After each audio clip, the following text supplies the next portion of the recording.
दरवाज़ा बंद करना। All right, today we have to start with our discussion कि आपका यूपीएससी का या केएस का सिलेबस क्या है, उसका इंटायर हर एक सिलेबस का डिमांड हम देखेंगे कि प्री मेंस इंटरव्यू क्या होता है।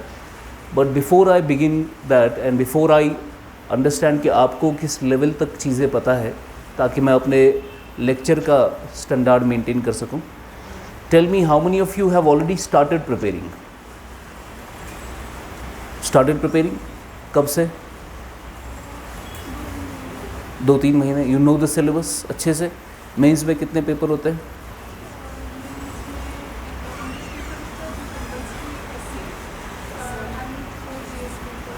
और क्लोज द डोर प्लीज। और आप लोगों ने, आपने कितने टाइम से? 2 महीने से। यो स्टार्टेड एनसीईआरटी शुरू। कौन सा सब्जेक्ट आपने?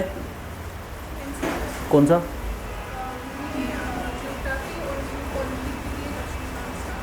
anyone else who has already started? ठीक।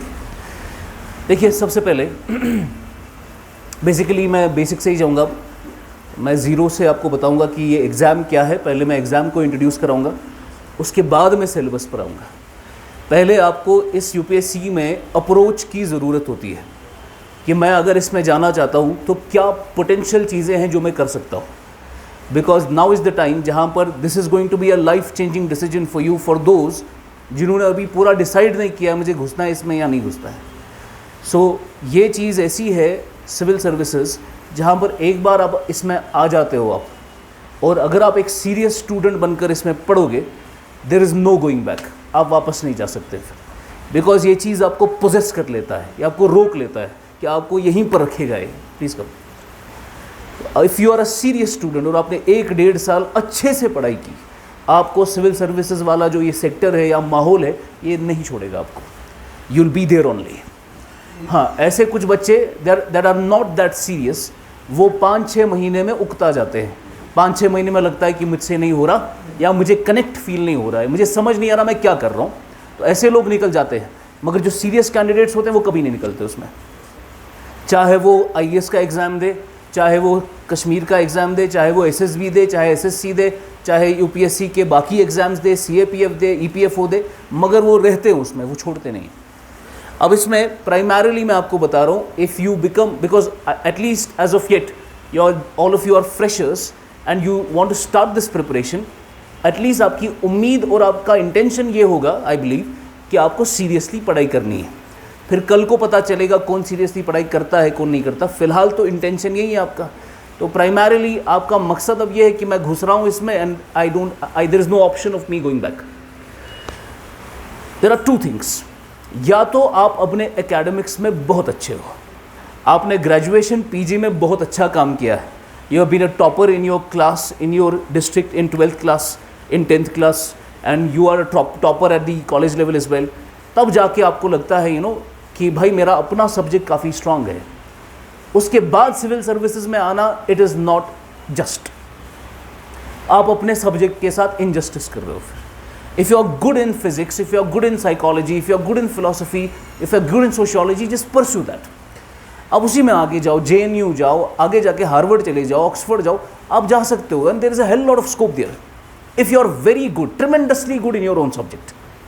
But all of you coming here, that mean it is an evidence to this fact कि आपका जो खुद का सब्जेक्ट था, आप उसमें उतना ज़्यादा कनेक्ट फील नहीं कर रहे थे। That is why you left that. That is the main reason कि आप यहाँ पर क्यों हो। आपको अपना सब्जेक्ट जो आपको मिला था +2 में या ग्रेजुएशन में या पीजी में, आप उतने कनेक्टेड फील नहीं करते थे उसके साथ, इसीलिए आपका शायद परफॉर्मेंस अच्छा नहीं था उसमें। That is why to shift to this civil services वाला thing. Now we have people from IITs, we have people from IIMs with a classic level of intelligence that can qualify civil services examination like this, but they don't come here. They don't want to become an IAS officer. Why? Because they are very good in their own subject. उनका वो मकसद ही नहीं है, उनका मकसद कुछ और है। तो पॉइंट मेरा ये है, अगर आपका सब्जेक्ट आपका बहुत अच्छा है, आपको रात भर फिजिक्स ही नज़र आता है, आपको ख्वाब भी फिजिक्स के आते हैं, तो आपको वही परस्यू करना चाहिए। ये चीज़ अलग फील्ड है, ये चीज़ एकेडमिक्स का नहीं है। आईएएस बनना या केएस बनना, we don't need a specialised academic knowledge for that. हमें बेसिक अंडरस्टैंडिंग चाहिए कि क्या ये इंसान कल को जब इसको हम इस स्टेज पर बिठाएंगे, डिसीजन मेकिंग अथॉरिटी देंगे, क्या ये अच्छा डिसीजन लोगों के लिए ले सकता है, नहीं ले सकता है। बस इतनी उसको नॉलेज होनी चाहिए, एक basic general understanding. We call it the general studies, we don't call it specific studies, we call it general studies. आपको जनरल अंडरस्टैंडिंग हो, geography, polity, economics, history, environment, science and tech, international relation वगैरह वगैरह, मोटा मोटा जो हो रहा है, एक जनरल अंडरस्टैंडिंग हो।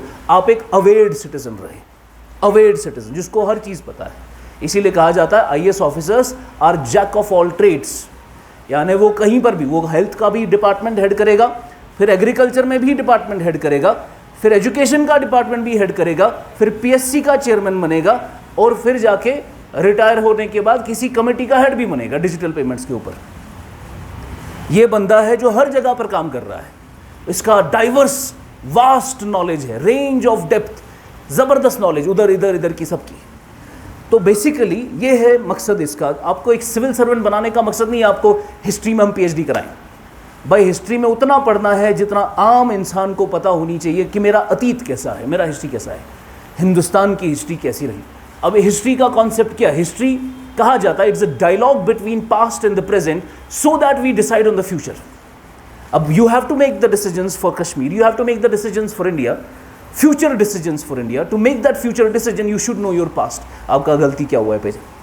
And we don't only study the history of ancient India, we also study medieval, modern and post-modern. आज़ादी के बाद की हिस्ट्री भी पढ़ते हैं।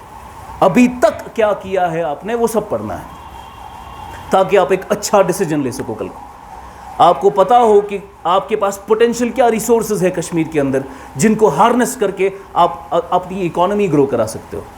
तो ज्योग्राफिकल रिसोर्सेज आप ज्योग्राफी में पढ़ते हो, आपके पास क्या रिवर्स है, कहाँ कहाँ पर ट्रिब्यूटरीज है, कहाँ कहाँ पर डिस्ट्रीब्यूटरीज है, कहाँ पर आप उसका पोटेंशियल एग्रीकल्चरल पोटेंशियल हार्नेस कर सकते हो, कैसी सॉइल है कश्मीर के अंदर, किस सॉइल के अंदर कैसा एग्रीकल्चरल एक्टिविटी किया जा सकता है, कैसी इकोनॉमी ग्रो की जा सकती है। फिर ये भी पता होना चाहिए कि ग्रोथ अगर इकोनॉमी की हो रही है, उसका ज़रूरी नहीं कि उससे डेवलपमेंट भी आएगी। बिकॉज ग्रोथ का कॉन्सेप्ट हो गया कि मेरे पास पैसा ज़्यादा आ रहा है, मगर पैसा ज़्यादा आने से ज़रूरी नहीं कि आप डेवलप भी कर रहे हो। मान के चलिए दो फैमिलीज़ है, फैमिली ए फैमिली बी, इसने भी 2 लाख रुपए का तनख्वाह कमाया, इसने भी 2 लाख रुपए का तनख्वाह कमाया, तो इनकम के हिसाब से दोनों फैमिलीज़ बराबर है। मगर ये 2 लाख रुपए का इनकम कमा के सारा पैसा उड़ा देता है गोल्ड खरीद कर, और ये 2 लाख रुपए का इनकम कमा कर पैसा लगाता है एजुकेशन, हेल्थ और शेल्टर के ऊपर। तो डेवलपमेंट ज़्यादा किसकी हो गई? फैमिली बी की। ये इकोनॉमिक्स की नॉलेज, ये भी पता होना चाहिए आपको। कल को आप डिपार्टमेंट में चले गए, आपको इंफॉर्मेशन टेक्नोलॉजी या डिस्ट्रिक्ट मैजिस्ट्रेट बना दिया गया, और आपको बेसिक अंडरस्टैंडिंग ही नहीं है कि भाई कि हेल्थ में क्या प्रॉब्लम्स हैं, बीमारियाँ कौन कौन सी होती है, उसका बेसिक इलाज क्या, बेसिक इलाज ना कि डॉक्टर वाली नॉलेज, भी पैथोजेंस क्या होते हैं, बैक्टीरिया वायरस कैसे बीमारियाँ फैलाते हैं, उसके लिए वैक्सीनेशन का क्या सिस्टम है। Now imagine a district magistrate who does not have a knowledge about the vaccines. You need to have the knowledge about the vaccine. तो बायोटेक्नोलॉजी थोड़ा बहुत पढ़ना है। चंद्रयान कल परसों हुआ, तो चंद्रयान जा रहा है, तो कहाँ जा रहा है भाई? ये ल्यूनार मिशन है, मून पे जा रहा है। क्या कर रहे हैं? कुछ स्टडीज़ करने हैं। It is a lander mission. Lander क्या होता है? जो ऑर्बिट में जाकर लैंड करता है, वहाँ से रोवर निकलता है जो व्हीकल की तरह चलता फिरता है, तो वहाँ से सैंपल्स इकट्ठा करेगा। तो किस में हमने उसको भेजा? उसको लॉन्च व्हीकल कहते हैं। उसका नाम क्या है? GSLV Mark 3। GSLV कैसे डिफरेंट है PSLV से? GSLV में आपका क्रायोजेनिक इंजन लगता है, PSLV में आपका लिक्विड इंजन लगता है। GSLV में 3 वेरिएंट्स है, Mark 1, Mark 2, Mark 3। तो ये बेसिक अंडरस्टैंडिंग। चंद्रयान का ऑब्जेक्टिव क्या है?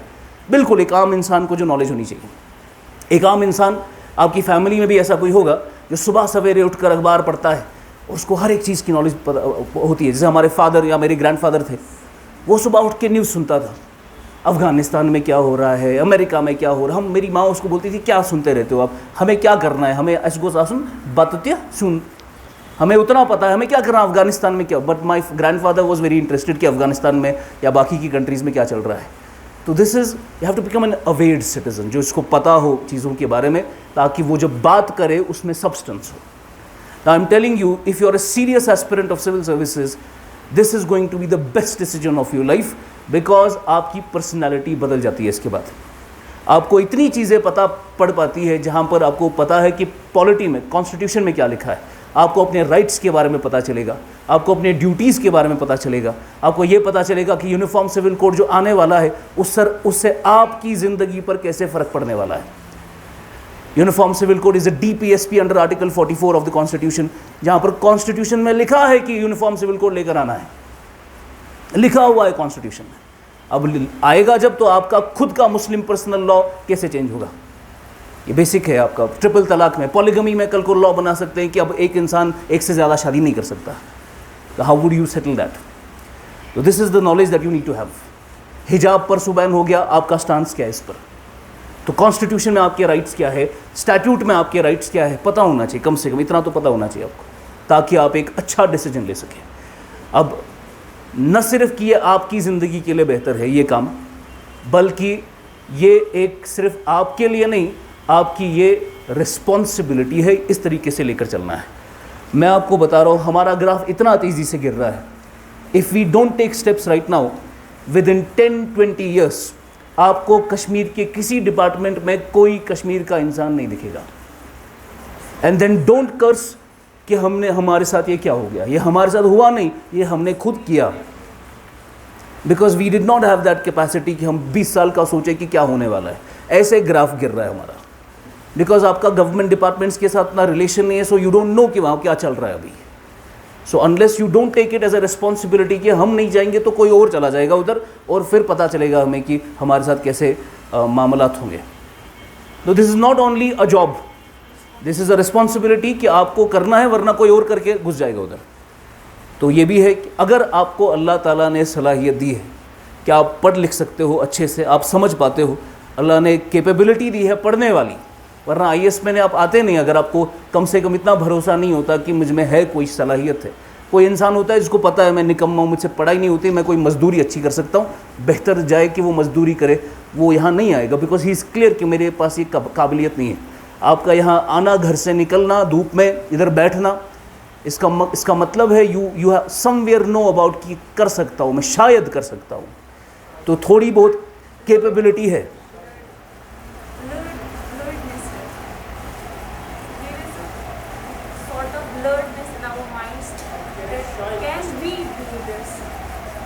That is my point. देखिए, सिविल सर्विसेज में you can never be sure कि मेरा हो जाएगा। Nobody can guarantee you that. आप इधर आओ, 1.5 साल पढ़ो और आपको मैं लिख कर दे दूंगा आपका हो जाएगा। Nobody can guarantee you. आप खुद 50 साल क्यों ना पढ़ो, नोबडी कैन गारंटी कि आप क्वालिफाई करोगे।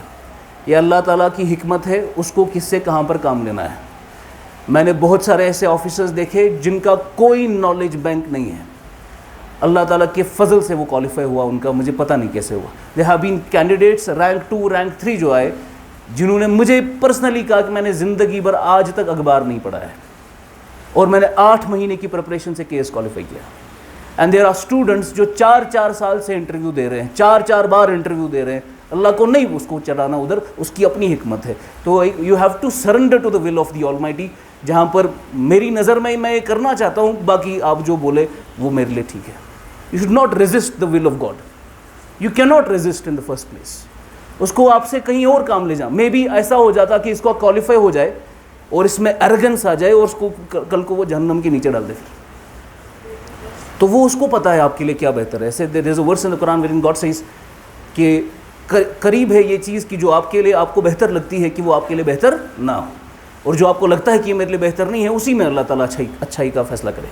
You never know, you just have to focus कि मुझे पढ़ाई ऑनेस्टी के साथ करनी है, नीयत मेरी दुरुस्त है, मुझे अच्छा काम करना है, मुझे कोई वाह नहीं चाहिए, मुझे कोई फेमस नहीं बनना, मुझे कोई पैसा कमाएंगे तो ठीक है अपने फैमिली के लिए, कोई करप्शन का काम नहीं करना, मुझे बस अच्छा काम करना, ये मेरी नीयत है। आपकी पूरी 1-2 साल की प्रिपरेशन इबादत में काउंट हो जाएगी आपकी नीयत क्योंकि दुरुस्त है। समझ गए आप? सो आपका मकसद होना चाहिए, I need to work for the people of Kashmir because we have been suffering from a lot of time now. 30 साल हो गए। Now that is a responsibility for you. You can never be sure. आपको ये शायद वाला हमेशा रहेगा जब तक आप लिस्ट में नहीं आओगे।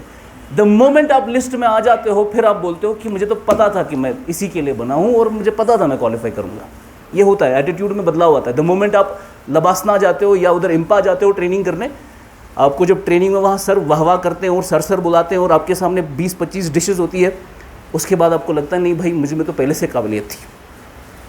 हालांकि तब तक आपको होता है कि भाई मुझे कोई भी सर्विस दे दो, बस नीचे वाला जो लास्ट वाला इंसान है ना वही बना दो, बस मुझे लिस्ट में डाल दो कहीं से।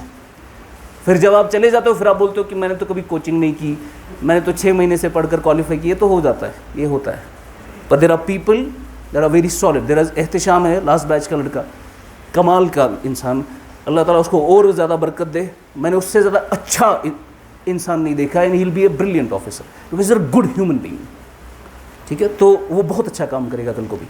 अब पॉइंट मेरा ये है कि it is a decision of your life that is going to alter the course of your life and your family and the people of Kashmir. ये बहुत important decision होगा आपका, take it as a responsibility। ये पहला point है। Secondly, अब आपने decide कर लिया कि I want to get into civil services, अब मुझे करना है ये, मुझे पता है थोड़ा potential है, तो अगर मुझे chance मिला तो मैं अच्छा काम कर सकता हूँ अगर chance मिला।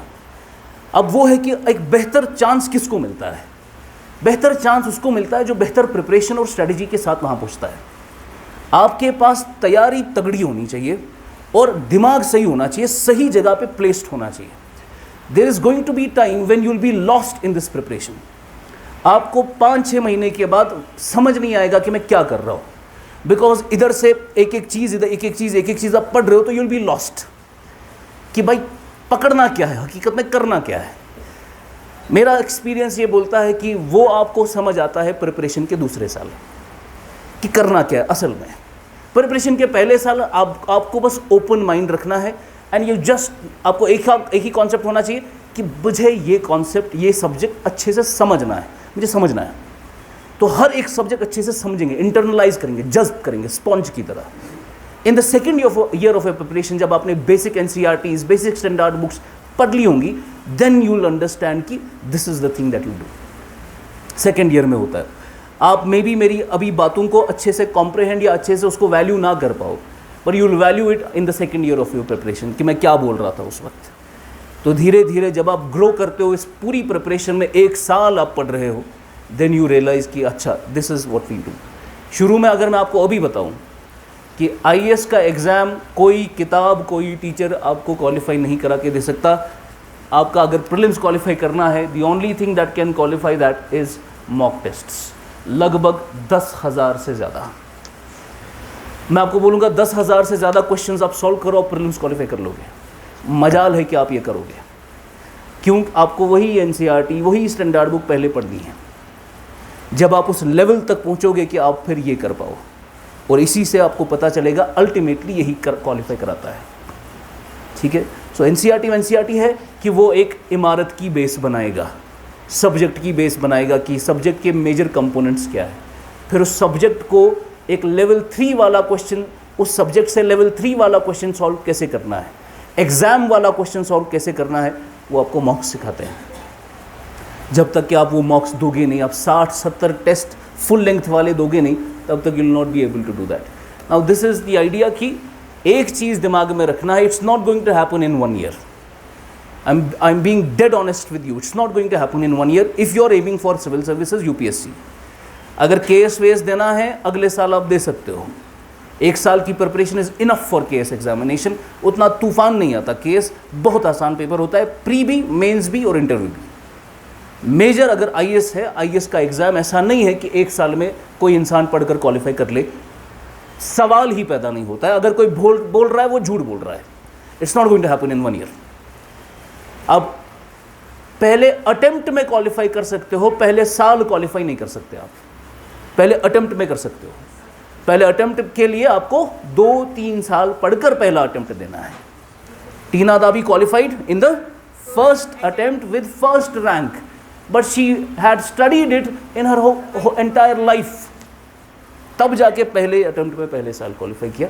IAS का एग्ज़ाम थोड़ा लंबा खींचेगा, तो घबराना नहीं है। कभी फर्स्ट अटेम्प्ट में हो जाता है, कभी सेकंड में हो जाता है, कभी थर्ड में हो जाता है, मगर जो टिकता है ना उसी का होता है।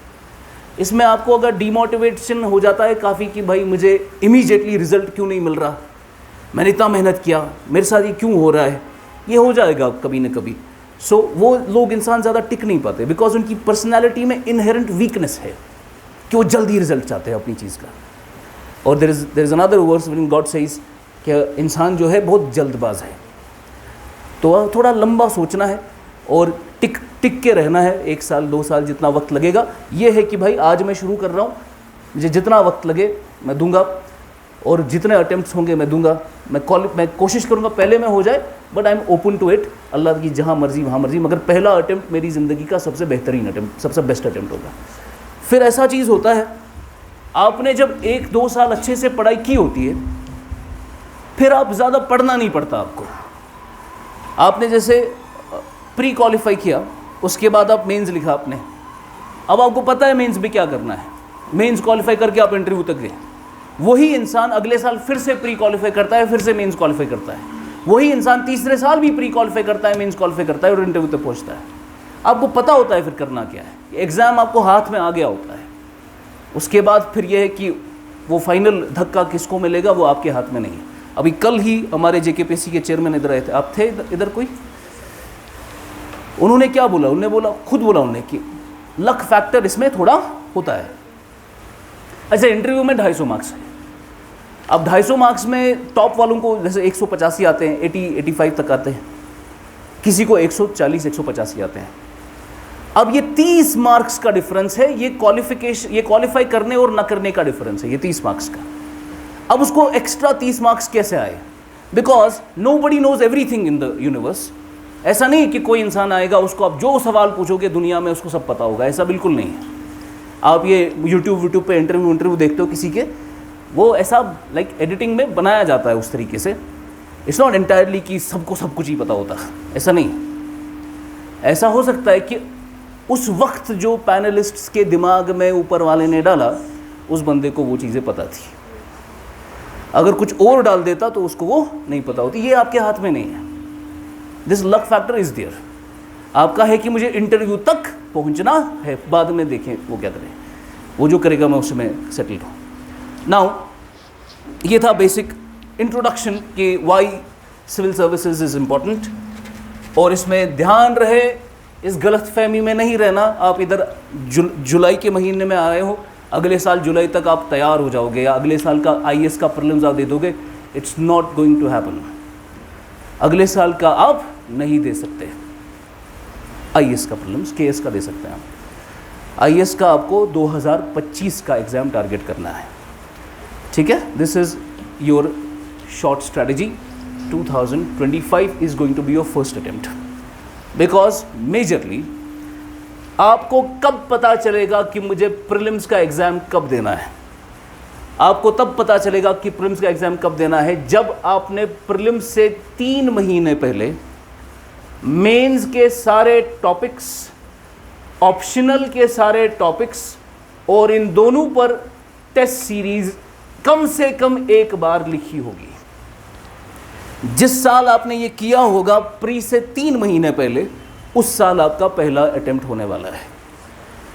अब इस साल तो आप पहली बार ही पढ़ोगे सब्जेक्ट, टेस्ट सीरीज लगाना तो दूर की बात है, वो तो अगले साल होगा। वो समझ रहे हैं आप? तो be very sure of this fact, be very clear कि मुझे 25 का देना, मैं 25 के हिसाब से पढ़ूंगा और उस हिसाब से आपकी अच्छी तैयारी हो जाएगी 1-1.5 साल में, and you will be then ready for the 2025 attempt. इधर है कोई जिसको अगले साल एग्जाम देना है? हैव यू स्टार्टेड JKS का? नाइस, फाइन, ठीक है।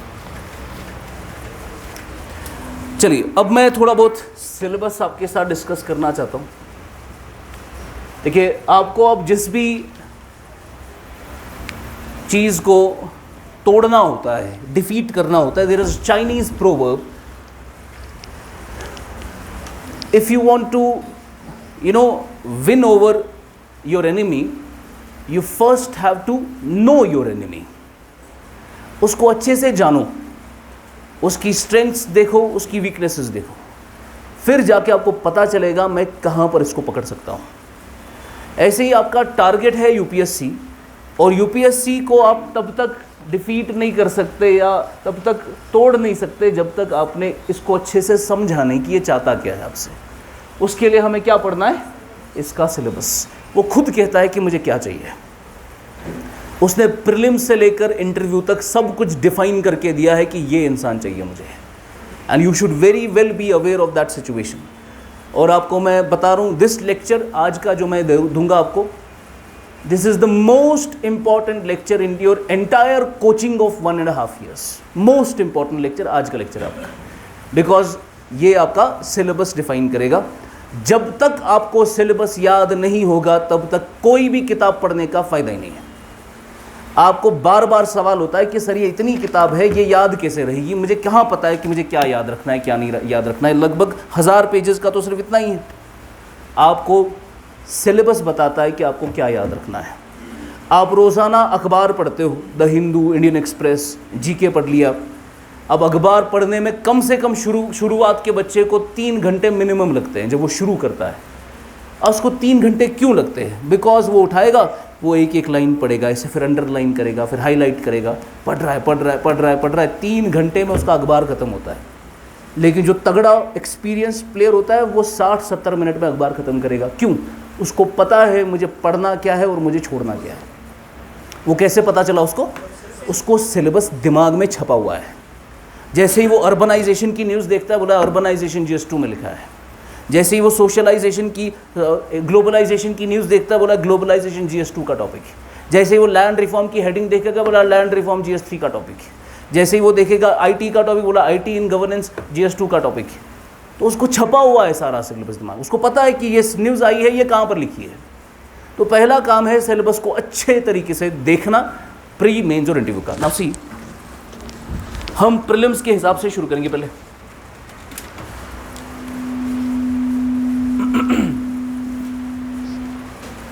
अब प्रीलिम्स में जब आप सिलेबस देखते हो, खास आपको सिलेबस समझ नहीं आता प्रीलिम्स का क्या है। बिकॉज यूपीएससी ने जो सिलेबस दिया है प्रीलिम्स का, वो काफ़ी ज़्यादा ओपन एंडेड है, काफ़ी ज़्यादा ओपन एंडेड है। लाइक यू डोंट अंडरस्टैंड कि वो बोलना क्या चाह रहा है। फॉर एग्जाम्पल, उन्होंने लिखा है सिलेबस में कि आपसे हम सवाल पूछेंगे ऑन इंडियन हिस्ट्री, इस पे सवाल पूछेंगे। अब निकालो आपकी इंडियन हिस्ट्री में क्या क्या आएगा। there is no topic, there is not a single topic that is defined in prelims। Indian history में कुछ भी आ सकता है भाई। इंडियन हिस्ट्री में एंशंट आएगा, मिडीवल आएगा, मॉडर्न आएगा, पोस्ट मॉडर्न आएगा, कल्चर आएगा। क्या पूछना चाह रहे हो आप, बताओ मुझे। तो प्री का कुछ खास डिफाइंड सिलेबस है नहीं। उन्होंने लिखा है क्वेश्चन होंगे इंडियन इकोनॉमी पर। अब इंडियन इकोनॉमी पर तो आप कुछ भी पूछ सकते हो। इंडियन इकोनॉमी पर आप ग्रोथ पे क्वेश्चन डाल रहे हो, डेवलपमेंट पे क्वेश्चन डाल रहे हो, फाइनेंशियल मार्केट पे क्वेश्चन डाल रहे हो, एक्सटर्नल सेक्टर पे क्वेश्चन डाल रहे हो, बैलेंस ऑफ पेमेंट पे क्वेश्चन है, PPP पे क्वेश्चन है, आपके इन्वेस्टमेंट मॉडल्स पे क्वेश्चन है, आपके प्लानिंग पे क्वेश्चन है, फिस्कल पॉलिसी पे है, मॉनेटरी पॉलिसी पर किस पे क्वेश्चन है। तो इसमें डिफाइंड नहीं है कुछ। तो जब भी मैं सिलेबस की बात करूँगा कि सिलेबस याद है या नहीं, मैं प्री की बात नहीं कर रहा, मैं मेंस के सिलेबस की बात कर रहा हूँ। बिकॉज मेंस का सिलेबस इज मोर और लेस डिफाइंड। उन्होंने बोला है कि ये यहाँ से सवाल आएगा। प्री का सिलेबस डिफाइंड नहीं है। क्योंकि प्री का सिलेबस डिफाइंड नहीं है, इसीलिए prelims is the most difficult stage in this exam. It's not mains, pre is the most difficult stage. लोगों का प्री क्वालिफाई नहीं होता है। उनकी खास तौर पर मैंने ये देखा है, कश्मीर के बच्चों की आंसर राइटिंग अच्छी होती है। वो answer compare to a student from Bihar and UP, वो बहुत अच्छा आंसर लिख पाते हैं कश्मीर के बच्चे। बिकॉज उनका इंग्लिश भी बचपन से इंग्लिश मीडियम में पढ़ा होता है, थोड़ा बहुत नॉलेज होता है चीज़ों का, तो वो एक अच्छा स्ट्रक्चर्ड आंसर लिख सकता है। पर हमारे बच्चे मेजरली मार खाते हैं कहाँ? प्रीलिम्स में। बिकॉज ये है काफ़ी डिफिकल्ट। बिकॉज प्री का कोई डिफाइंड सिलेबस है नहीं, वो कुछ भी उठाकर डाल देंगे उधर। अब मज़े की बात यह है कि प्री का मान लिया कि डिफाइंड सिलेबस नहीं है, पर यह भी है कि टोटल क्वेश्चंस प्री में कितने होते हैं? 100, और हर क्वेश्चन के 2 मार्क्स, टोटल मार्क्स 200 मार्क्स। इन 200 मार्क्स में वो चाहता नहीं है कि आप 200 में से 200 लाओ। अगर 200 में से आपने 100 मार्क्स लाए, आप इन हो। आपको बस 50% आना है। तो प्री का मान लिया कि डिफाइंड सिलेबस नहीं है, लेकिन मुझे उतना स्कोर भी नहीं करना, मुझे सारे क्वेश्चन तो करने नहीं है। मुझे मेजरली कट ऑफ तक पहुंचना है, और कट ऑफ जनरली इन पिछले 2-3 सालों में 100 से कम ही रहता है। खासकर इस साल का जो पेपर आया है उसमें लगभग 80 के अराउंड ही कट ऑफ होगा। अगर आप 100 टारगेट कर रहे हो, आप सेफ स्कोर है आपका। समझ गया? अब सवाल ये है सर कि अगर इसका डिफाइंड सिलेबस नहीं है तो प्रीलिम्स को पढ़े कैसे फिर, और प्रीलिम्स के क्वेश्चन कैसे सॉल्व करें? बिकॉज अगर कुछ है ही नहीं कि वो कहीं से भी क्वेश्चन डालेंगे तो फिर हम पढ़े कैसे? तो आपको अब कैसे पता चलेगा कि प्री में क्या पढ़ना है? आपको पता चलेगा प्री में क्या पढ़ना है जब आप प्रीवियस ईयर क्वेश्चंस का एनालिसिस करते हो। प्रीवियस ईयर क्वेश्चंस का एनालिसिस कर, उधर ही आपको पता चलता है मुझे क्या पढ़ना है। Now you have to get this book. ऐसी कोई दिशा पब्लिकेशन टाइप की कोई भी बुक लेकर आओ जिसमें आपके प्रीवियस ईयर क्वेश्चंस लिखे होंगे। समझ गया? पिछले कम से कम 2013 से 23 तक, जिसमें ये सारे 10-11 साल के पेपर्स हैं। नाउ व्हाई 2013 इसलिए बिकॉज यूपीएससी ने 2013 में अपना पैटर्न चेंज किया था। वहाँ से 23 तक ये 11 साल के पेपर आपको लाने हैं। इसमें एनालिसिस करना है कि भाई प्रीलिम्स में क्वेश्चन कहाँ से आ रहे हैं। अब जब आप इसका एनालिसिस करते हैं, आपको नहीं करना एनालिसिस, मैंने ऑलरेडी किया है, मैं वो करके दे देता हूँ आपको। आपको पता चलेगा, मैं पिछले इस साल के पेपर को बेस ले रहा हूँ, इस साल के पेपर को। पिछले साल तक, अगर यूट्यूब पे मेरा एक वीडियो भी है इसी टॉपिक पर, जहाँ पर मैंने जो डेटा दिया वो डेटा 2022 तक था, 2022 तक था, और वो डेटा बिल्कुल सही है जो मैंने दिया था आपको। लेकिन 2023 में पैटर्न चेंज हो गया यूपीएससी का, यानी इस साल पैटर्न अब नया है। अब मैं इसी साल को बेस लेकर आपको एनालिसिस करके दूंगा कि हुआ क्या इस साल। आमतौर पर इन सारे सालों में 13 से 22 तक हमने देखा कि सबसे इंपॉर्टेंट और सबसे ज़्यादा सवाल जहाँ से आते हैं, that was your history along with, और उसी के जितना important is economy. History, economy, major 2 आपके सब्जेक्ट्स, बहुत बड़े सब्जेक्ट्स। हिस्ट्री बहुत ही बड़ा, इकोनॉमी बहुत ही बड़ा। लोगों की इकोनॉमी से थोड़ी बहुत उनको लगता है कि थोड़ा डिफिकल्ट है, बिल्कुल डिफिकल्ट नहीं है। इकोनॉमी मेरी नज़र में सबसे आसान सब्जेक्ट है, क्योंकि इसमें रैशनैलिटी चलती है। हिस्ट्री में रैशनैलिटी नहीं चलती। हिस्ट्री में यह है कि अगर पता है क्या हुआ है तो पता है, वरना नहीं पता। इसमें आप सोचकर जवाब निकाल सकते हो। आपको बताया कि बताओ इन्फ्लेशन हो रही है और वहाँ यूनाइटेड स्टेट्स के फेडरल रिजर्व ने टेपर टैंट्रम किया, तो बताओ क्या इंपैक्ट पड़ेगा इंडिया पर। तो आप कनेक्ट कर सकते हो, एक से दूसरा, दूसरे से तीसरा, कॉज एंड इफेक्ट रिलेशनशिप से आपको आंसर निकल जाएगा। It's a rational subject, it's not difficult. आपको अगर बेसिक अच्छा है इकोनॉमी का, आपको आ जाएगा। हिस्ट्री में थोड़ा बहुत वास्ट इसका ये रहता है, लेकिन हिस्ट्री कम से कम ऐसा सब्जेक्ट है जिसमें टेक्निकलिटी नहीं है। ऐसा नहीं है, ऐसा कोई भी टॉपिक नहीं है हिस्ट्री का जिसको समझने में दिक्कत आएगी, ऐसा कुछ भी नहीं है। इकोनॉमी में ऐसा है कि मनी मल्टीप्लायर इफेक्ट समझ नहीं आ रहा कि क्या क्या किया इन्होंने ये। हिस्ट्री में ऐसा कोई सिस्टम नहीं है, टेक्निकलिटी ज़्यादा नहीं है, दोनों के अपने फायदे हैं। मेजरली 40% पेपर आपका यही 2 सब्जेक्ट होता है, 40%। ये कब तक की बात कर रहा हूँ मैं? 2022 तक। Close to 45% of your paper is from history, economy, आधा पेपर यहीं से। देन तीसरा सबसे important subject was your environmental science, EVS। Don't consider environmental science to be a small subject. Environment का सिलेबस कम है और क्रिस्प है, जल्दी खत्म होता है, मगर सवाल बहुत आते हैं उससे। नाउ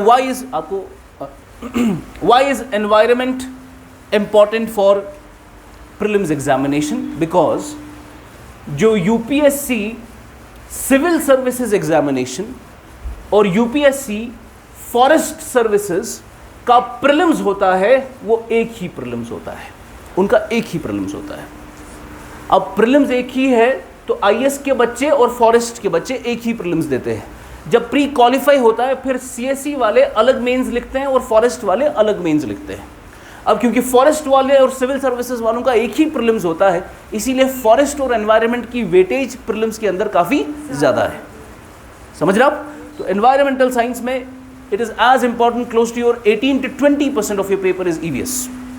इसमें स्पीशीज़ के बारे में वगैरह वगैरह क्या क्या हो रहा है बायोडाइवर्सिटी में, पोल्यूशन में, एट्सेट्रा एट्सेट्रा। नंबर 4, चौथे नंबर पे important was your polity, political polity. Polity क्या होता है जिनको नहीं पता, सिंपल में आपका कॉन्स्टिट्यूशन, कॉन्स्टिट्यूशन में क्या क्या चीज़ें हैं, फिर जुडिशरी क्या है, एग्जीक्यूटिव क्या होता है, पार्लियामेंट क्या है, कौन कौन से एक्ट्स पास हो रहे हैं, उस एक्ट में क्या खराबियां हैं, क्या फ़ायदे हैं, यूनिफॉर्म सिविल कोड आ रहा है उससे क्या होगा, एट्सेट्रा एट्सेट्रा। ये basic understanding of the law. तो that is your polity. Polity was at number 4। Number 5 पर we have science and technology. Science and technology majorly आपके जो ह्यूमैनिटीज़ वाले कितने क्लास में, ह्यूमैनिटीज़ साइंस वाले कितने, बाकियों ने इस्लामिक स्टडीज़ किया है, बाकियों ने क्या किया है, ग्रेजुएशन में ह्यूमैनिटीज़ किसका था ये बताओ, बाकियों का साइंस। इंजीनियर कितने हैं, मेडिकल में BDS VDS, क्या मेडिकल है आपका, MBBS, फिर BSc टाइप। अच्छा, आपका क्या सब्जेक्ट, साइंस। डिग्री का नाम बोलो बस।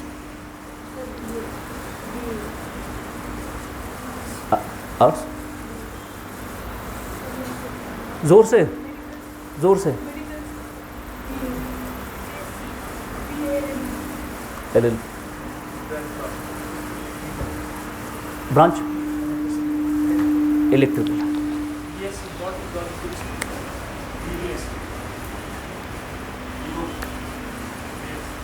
BA BSc, जोर से बोलो, जोर से।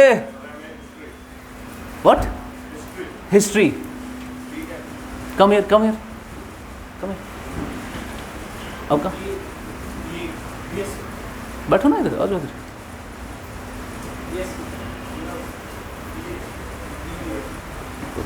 आपका सब्जेक्ट क्या है, BSc। ठीक है, BSc वालों को खास लग रहा होगा कि हमारा साइंस वाइंस बैकग्राउंड है तो अच्छा कर लेंगे हम, और आर्ट्स वालों को लग रहा होगा हमारा साइंस नहीं है तो हम अच्छा नहीं करेंगे साइंस एंड टेक्नोलॉजी में। लेट मी टेल यू, मेरा एक्सपीरियंस ये कहता है कि आर्ट्स वाला साइंस एंड टेक में ज़्यादा बेहतर परफॉर्म करता है।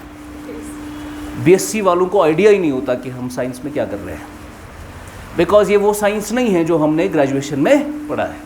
आपको फिजिक्स केमिस्ट्री बायोलॉजी नहीं पढ़ना है, आपको टेक्नोलॉजी पढ़नी है। You have to have an understanding about space technology. Now tell me who has studied space technology in the class? Defense technology, nanotechnology, robotics, ये बिल्कुल टेक्नोलॉजी के एस्पेक्ट्स हैं। You need to study about health, some diseases and all that. चलो health wealth में biology का थोड़ा बहुत concept काम आता है, वो आपको कराया जाएगा। बायोलॉजी थोड़ा इंपॉर्टेंट है, फिजिक्स केमिस्ट्री इंपॉर्टेंट नहीं है, तो बाकी मेजरली केमिस्ट्री तो बिल्कुल ही इंपॉर्टेंट नहीं है। तो साइंस एंड टेक में the more focus has to be on technology वाला aspect, जहाँ पर we have systems like robotics, nanotech, space tech। मैं सिलेबस पढ़ा रहा हूँ, ठीक है, प्रीलिम्स का सिलेबस है। Defence tech, health, information communication technology, biotechnology, nuclear technology etcetera. ये बेसिक कुछ टॉपिक्स है जहाँ से सवाल आते हैं। इसमें भी मेजरली नैनोटेक रोबोटिक्स में मेंस में सवाल आता है, बाकियों से प्रीलिम्स में सवाल आता है। तो ये जब आपको सब्जेक्ट पढ़ाया जाएगा वहाँ पर ये क्लियर होगा कि किस में कहाँ से सवाल आते हैं। सबसे ज़्यादा सवाल आमतौर पर ICT और बायोटेक से आते हैं। डिफेंस और स्पेस से ज़्यादा 1 या 2 सवाल आते हैं। हेल्थ में 1 या 2 सवाल आते हैं, इनसे कम से कम 4 से 5 सवाल आते हैं। तो ये पता चल जाएगा आपको जब एनालिसिस करते हैं। तो साइंस एंड टेक्नोलॉजी भी important.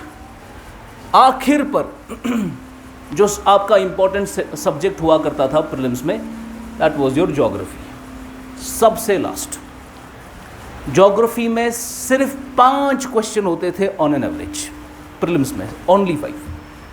Geography was not so important in your prelims examination, I am talking about IAS exam, ठीक है, सबसे कम सवाल ज्योग्राफी से आते थे। नाउ ये ट्रेंड कितने साल चला? लगभग 10 साल। 10 साल से ज्योग्राफी में ज़्यादा क्वेश्चंस नहीं आ रहे। 2023 में पूरा इस ट्रेंड का उलट पुलट कर दिया, पोस्टमार्टम कर दिया इसका। सबसे ज़्यादा सवाल ज्योग्राफी से आए। अब ये नया पैटर्न सेट हो गया 2023 में। Geography became very important for your prelims examination as well. पर ज्योग्राफी भी ऐसा जहां पर उन्होंने ज्योग्राफी को लिंक किया इंटरनेशनल रिलेशंस के साथ। तो एक और सब्जेक्ट ऐड हो चुका है इस साल, that is your IR. IR generally mains का टॉपिक है, लेकिन इस साल आईआर के बहुत क्वेश्चंस आए थे प्रीलिम्स के अंदर। तो IR has to be prepared from a prelims perspective as well now 2023 से। Number 3, again your history, again your economy. Weightage कम हो गई है इनकी, बिकॉज इसकी वेटेज बढ़ गई ना, तो क्योंकि इसकी वेटेज बढ़ाई गई तो इनकी वेटेज थोड़ी कम हो गई है। Then it is your polity, and then science and technology और ईवीएस। पॉलिटी ईवीएस के लगभग सेम। तो this has been a major change in the pattern of this year. Geography नीचे से उठकर सीधा टॉप पर पहुंच गया, बाकी लगभग नीचे आ गए हैं थोड़े थोड़े। अब देखिए, ये हो गया बेसिकली सब्जेक्ट्स कौन कौन से हैं प्रीलिम्स में। तो अभी के हिसाब से taking 2023 as a standard for the next year, geography has to be prepared with respect to international relation, majorly दोनों को कनेक्ट करके। उसके बाद history, economy, polity, environment, science and tech, ये मेजर आपका कवर करेगा प्रीलिम्स का पेपर। 100 क्वेश्चन यहीं से होंगे। इसमें मैं करंट अलग से नहीं दिखा रहा, मैंने इंटरनेशनल रिलेशन का करंट आईआर में ही डाला, इकोनॉमी का करंट इकोनॉमी में डाला, ईवीएस का करंट ईवीएस में डाला, तो करंट उसी में आ जाएगा, ठीक है। कुछ ऐसे क्वेश्चंस होते हैं मिसलेनियस, जैसे मैं हमेशा कहता था बच्चे को कि अखबार में majorly, I don't know whether you agree with me और नॉट, मे बी मुझे ऑनलाइन कोई ट्रोल भी कर दे इस पर मेरा मानना है कि अखबार सारा इंपॉर्टेंट नहीं है। अखबार में मेजरली अगर आपने एडिटोरियल अच्छे से पढ़ लिया रोजाना जुडिशियसली, इनफैक्ट 2 अखबारों का एडिटोरियल पढ़ा आपने, बाकी न्यूज़ मत पढ़ो। बाकी न्यूज़, विजन आईएएस और बाकी के जो इंस्टीट्यूट है दिल्ली के, वो आपको मंथली बेसिस पे सारी न्यूज़ कंपाइल करके देते हैं और अच्छे फॉर्मेट में कंपाइल करके देते हैं। लोग बैठ जाते हैं अखबारों से अपने नोट्स बनाने। मेरी नज़र में इट्स अ फ्यूटाइल एक्सरसाइज। आपने अखबार पढ़ना है, उसमें मेजर जो है अपनी आंख से पढ़ना है, वो है एडिटोरियल। आप एडिटोरियल विजन आईएएस की मैगजीन के हिसाब से नहीं पढ़ सकते। जैसे ये होता है, एक इंसान जो कुरान पढ़ रहा है उर्दू में और दूसरा इंसान जो कुरान पढ़ रहा है अरबी में, कुरान की एसेंस किसको समझ आएगी? अरबी वाले को। He would be able to comprehend कि अल्लाह क्या बोलना चाह रहा है। उर्दू वाले का जो आप पढ़ रहे हैं वो आप उसकी नज़र से पढ़ रहे हो, आप डायरेक्टली नहीं पढ़ रहे।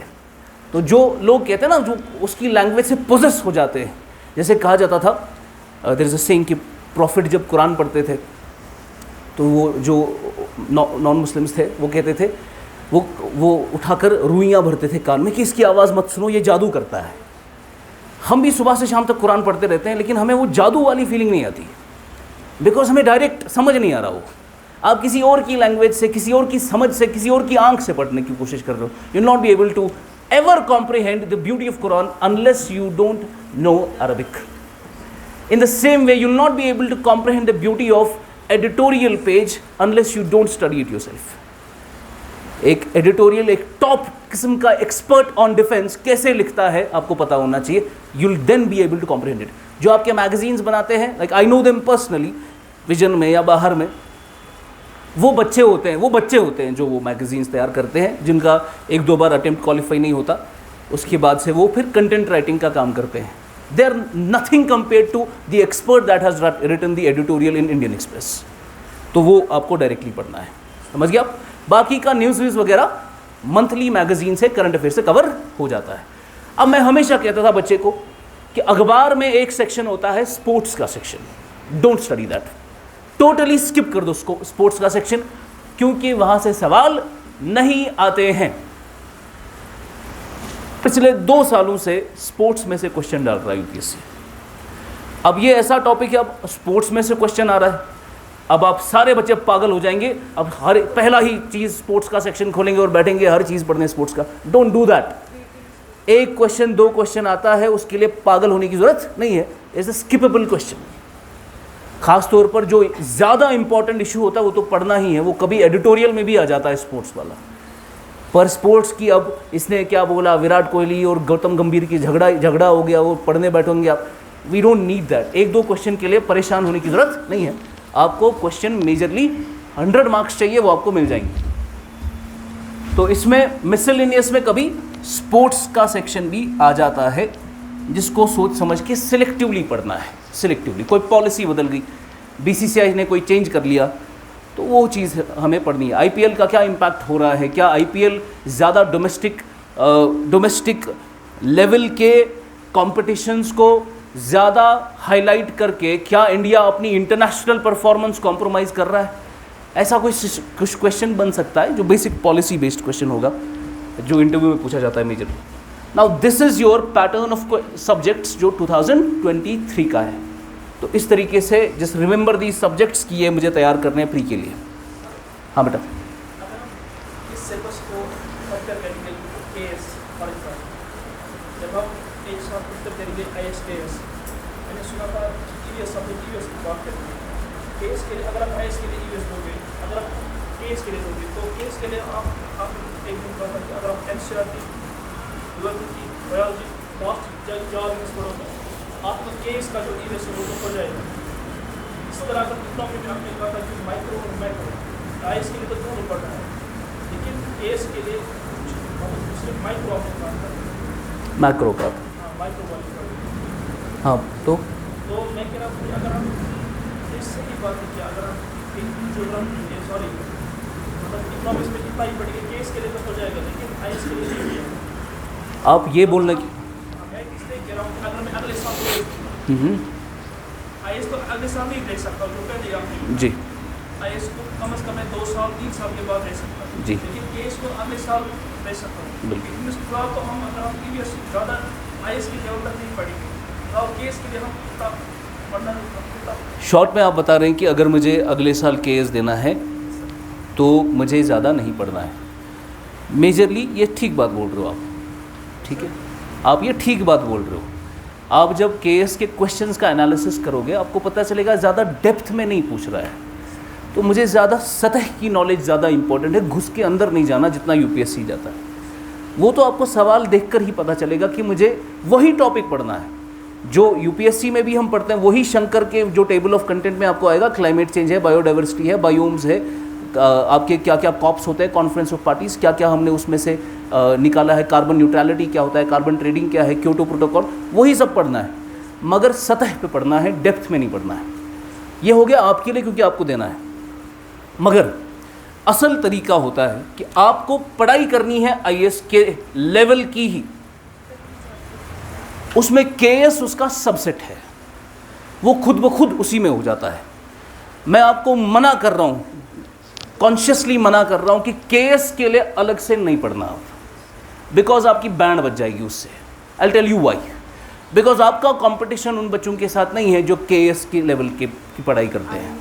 आपका कंपटीशन उन सारे बच्चों के साथ है जो सब के सब आईएएस लिखते हैं, और मेजॉरिटी आपका बच्चा आईएएस का बच्चा अगर वहाँ क्वालिफाई नहीं करता, केएस में टॉप कर लेता है वो, ठीक है। So you have to understand कि आपका कंपटीशन किसके साथ है। आपका कंपटीशन नहीं है जो केएस वेएस के हिसाब के बच्चे हैं, आपका कंपटीशन सारा तो दिल्ली से पढ़ रहे हैं, पिछले 5-5 साल से दिल्ली में ही बैठे। जब मैं दिल्ली गया, मैं वाजीराम में था, वहाँ पर एक जगह है क्योंकि ओल्ड राजेंद्र नगर थोड़ा क्योंकि लोगों की वजह से काफ़ी महंगा हो गया है, तो आप एडजेसेंट पटेल नगर में या शादीपुर में आप रूम देखते हो। तो मैं और मेरे यहाँ पर जो फैकल्टी मेम्बर्स हैं, हम दोस्त थे वहाँ, तो हमने एक रूम देखा पटेल नगर में, पटेल नगर और शादीपुर के बिल्कुल बीच में था वो। हम जब रूम देख रहे तो मुझे वहाँ एक मार्केट में एक कश्मीरी मिला, तो मैं इसको बोला आप ठीक है आप क्या कर रहे हैं यहाँ? मुझसे बोला मैं यूपीएससी की पढ़ाई कर रहा हूँ। मैंने कहा आपका कोचिंग हो गया? बोला हाँ मेरा तो हो गया। मैंने कहा कब? बोला 3 साल पहले। मैं कहा अब क्या कर रहे हो? बोला सेल्फ स्टडी। वो 3 साल पहले कोचिंग किया था, यानी 1 साल का कोचिंग किया, फिर 3 साल से पढ़ाई कर रहा है, 4 साल से वहीं बैठा है बंदा। और दे रहा है अटेम्प्ट पे अटेम्प्ट, उसके साथ कंपटीशन है आपका।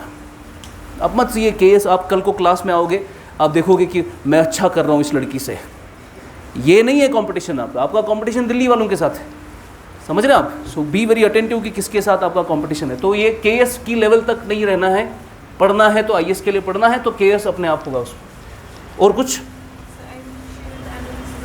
जोर से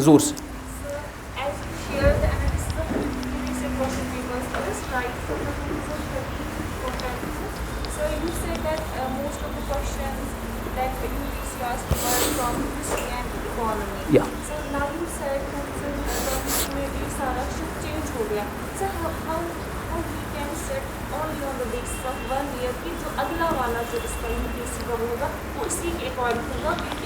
we can not say that.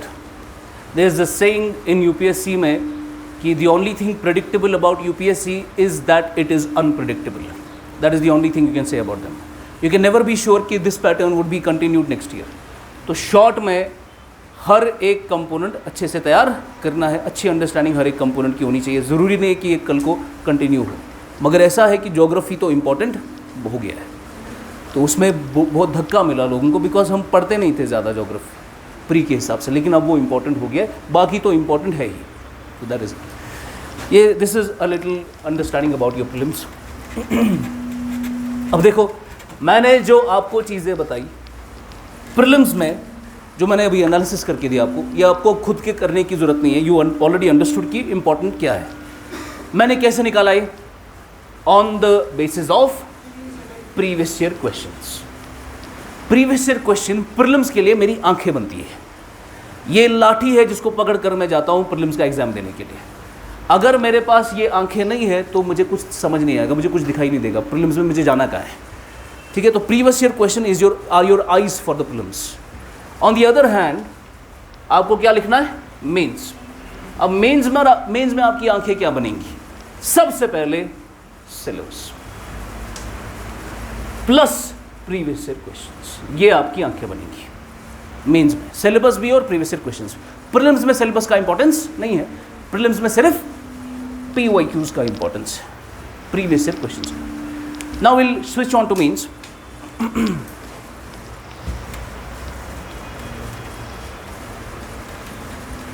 बहुत सारे बच्चे आते हैं कि सर हमें मेंस में, हमें प्री का टेंशन नहीं है, हमें मेंस का टेंशन है, ऐसे राइटिंग कैसे करनी है। देखिए, ये फजूल चीज़ों में जाना नहीं। आप जैसे आप पढ़ाई करते हो ना, धीरे धीरे, अब जैसे मुझे पहले ही दिन आओगे आप, सर मुझे आंसर लिखना नहीं आता, मेरे बगल वाले को आता है मुझे नहीं आता। बिल्कुल भाई, आपको नहीं आएगा, बिकॉज आपके पास अभी मवाद नहीं है, आपके पास कंटेंट नहीं है।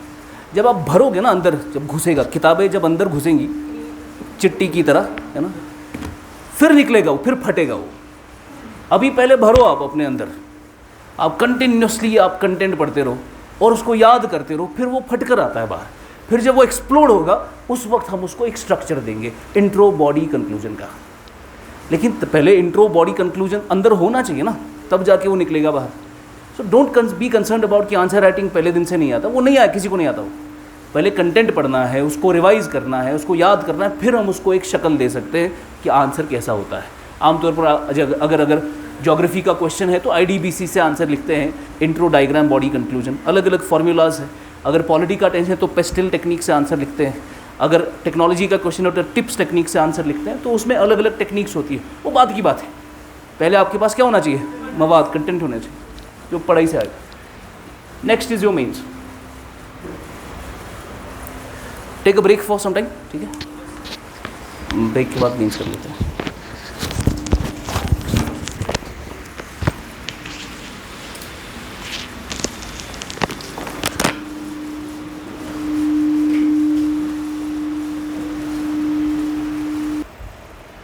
Thank you.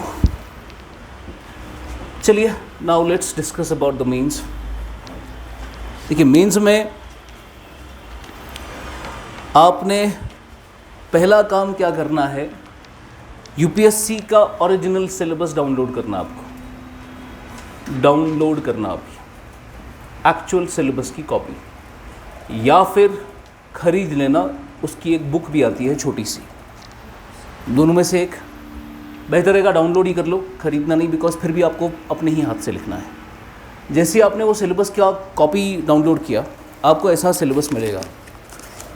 आपको पता चलेगा कि यूपीएससी में मेंस में आपके पास कौन कौन सा सब्जेक्ट होता है। सबसे पहला पेपर होता है आपका एसे का। आपको एसे लिखना है 250। देन आपको लिखना है इंग्लिश का पेपर, आपको लिखना है लैंग्वेज का पेपर। तो जो भी हमारी शेड्यूल्ड लैंग्वेजेस है उसमें से कोई भी एक लैंग्वेज उठा के, उर्दू में आमतौर पर लिखते हैं हम, उसका एक पेपर लिखना है। ये दोनों पेपर बहुत आसान होते हैं। इसमें सिर्फ 25% मार्क्स लाकर क्वालिफाई करना है। इसके मार्क्स ऐड नहीं होते। 25% इज़ द बेसिक क्राइटेरिया। ये कोई भी मतलब with a good level of understanding 10th level का कर सकता है ये। तो people generally don't study for this system, पर कर लेना चाहिए। एक दो पेपर पुराने उठाकर उसको नज़र देके अटेम्प्ट करके आपका ये हो जाएगा। So this is not much of a problem. असल चीज़ है कि आपका ऐसे के बाद हो गया आपकी। फिर है आपका GS1 250, फिर है आपका GS2 250, फिर है आपका GS3 250, फिर है आपका GS4 250 मार्क्स का। तो जनरल स्टडीज़ के टोटल कितने पेपर? 4, और चारों का टोटल मार्क्स कितना हो गया? 1000 मार्क्स GS के। उसके बाद है आपका ऑप्शनल का पेपर 1 और ऑप्शनल का पेपर 2। इसके 250 और इसके 250, टोटल कितने हो गए इसके? 500। ये है बेसिक जो मेंस का हिसाब रहेगा। तो आमतौर पर आपको एक पेपर ये है, फिर एक ये है, फिर एक ये है, ऐसे करते करते आपका ये एक हफ्ते में पूरा एग्ज़ाम ख़त्म हो जाता है। बिकॉज सुबह एक पेपर होगा, दोपहर के बाद दूसरा पेपर होगा, तो एक हफ्ते में ख़त्म हो जाता है पेपर। Now the idea is mains की फॉर्मूला क्या है। अब ये सब तो समझ आ रहा है, but exactly how to handle it. अगर जनरल स्टडीज़ में देखें, टोटल कितने मार्क्स है? 1000 मार्क्स। अब ध्यान लगाओ, ये 1000 मार्क्स किस किस के हैं? GS1, GS2, GS3, GS4। इसमें क्या क्या ये 1000 मार्क्स में? इसमें आपका हिस्ट्री है, ऐसे करेंगे, इसको थोड़ा डिवाइड करेंगे या ब्रॉडली लिख लेते हैं। हिस्ट्री है, इसमें आपका ज्योग्राफी है, इसमें आपका पॉलिटी है, इसमें आपका गवर्नेंस है, इसमें आपका सोसाइटी है, इसमें आपका सोशल इश्यूज़ है, इसमें आपका IR है, इसमें आपका टेक्नोलॉजी है, इसमें आपका इकोनॉमी है, इसमें आपका EVS है, इसमें आपका साइंस एंड टेक है, इसमें आपका सिक्योरिटी है, एट्सेट्रा। ये 1000 marks have been divided like these many subjects. लेकिन अगर हम ऑप्शनल को देखें, ऑप्शनल में क्या है? 500 marks only from 1 subject. that could be your geography, that could be your economics, that could be your anthropology, sociology, जो भी है। तो where do you have a better chance of scoring? और it is optionals। General studies में इतना ज़्यादा है तो GS में ज़्यादा मेजरली स्कोर बच्चे नहीं कर पाते हैं। तो इट इज़ दी ऑप्शनल जहाँ पर अच्छा स्कोर होता है, और ऑप्शनल को बड़े ही अच्छे तरीके से डिसाइड करना है। वो कल आपका सेशन होगा कि ऑप्शनल चुनने के क्या तरीके होते हैं। बट प्राइमरीली ऑप्शनल अगर आपका सही बैठ गया, आपको अच्छे मार्क्स आएंगे ऑप्शनल में, उसके बेसिस पर क्वालिफाई हो जाता है। GS में लगभग सबका ही सेम होता है, इतना कुछ खास फ़र्क नहीं होता GS में। तो एक चीज़ आपको समझ आ गई कि ऑप्शनल में you have a better understanding. यहाँ पर ऑप्शनल में कितने पेपर है? 2। अब दूसरा चीज़ हो गया कि सिर्फ ऑप्शनल के बेसिस पर तो क्वालिफाई नहीं होगा, तो मुझे एक और चांस है जहाँ पर मैं अच्छा क्वालिफाई कर सकता हूँ, दैट इज़ ऐसे। तो ऐसे पे, सिर्फ ऐसे पे मुझे 250 मार्क्स है। अगर ऐसे सीख लिया मैंने लिखना कैसे होता है, तो 250 में से मैं अच्छा स्कोर लेकर आ सकता हूँ उसमें। इट इज़ ऐसे का पेपर, अ सिंगल ऐसे का paper is as good as economy, technology, security, environment combined. Economy, technology, security, environment combined आपका एक ऐसे का पेपर। तो डोंट टेक इट लाइटली। ऐसे अगर अच्छे से लिखा आपने, आपका इकोनॉमी, एनवायरनमेंट, टेक्नोलॉजी, सिक्योरिटी चारों सब्जेक्ट से बेहतर है वो, बिकॉज इसके भी उतने ही मार्क्स है जितना पूरा GS3 के मार्क्स है। समझ गए आप? तो सेकेंड पॉइंट जहाँ पर आप अच्छा स्कोर कर सकते हो दैट इज ऐसे। अब सिर्फ ऑप्शनल और ऐसे पर 500 और कितना हो गया 750, you will not be able to qualify only on the basis of these two. अब आपको देखना है कि भाई GS में मैं कहाँ पर अच्छा कर सकता हूँ। अब GS में ऐसा कौन सा स्कोप है जहाँ पर थोड़ी सी मेहनत से मैक्सिमम रिजल्ट आएगा, that is your GS4। GS4 एक ऐसा सब्जेक्ट है जिसमें ज़्यादा मेहनत लगती नहीं लेकिन अच्छा स्कोर हो जाता है, GS4। और GS4 का सब्जेक्ट कौन सा है? एथिक्स। उसके 250 हो गए, तो हो गए 1000 मार्क्स। इसी 1000 मार्क्स में you'll be able to do a very good job. मैंने कह रहा हूँ इसको अटेम्प्ट भी नहीं करना है, इसके सारे क्वेश्चन अटेम्प्ट करने हैं, लेकिन इसमें आपको लगेगा कि मैं दूसरे बच्चे से 80 मार्क्स ज़्यादा लेकर आऊँगा, ऐसा पॉसिबल नहीं है। इसमें on an average same score रहता है सबका। जो ड्रास्टिक डिफरेंस होती है वो होती है एथिक्स, एसे और ऑप्शनल में जो डिफरेंस होता है। तो इसको हम शॉर्ट में कहते हैं E2O2 फॉर्मूला। एथिक्स, एसे, ऑप्शनल के 2 paper, that is the formula for the mains, E2O2।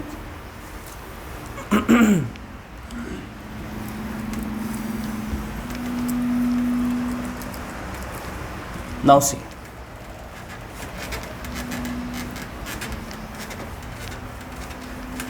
अब हम थोड़ा देखेंगे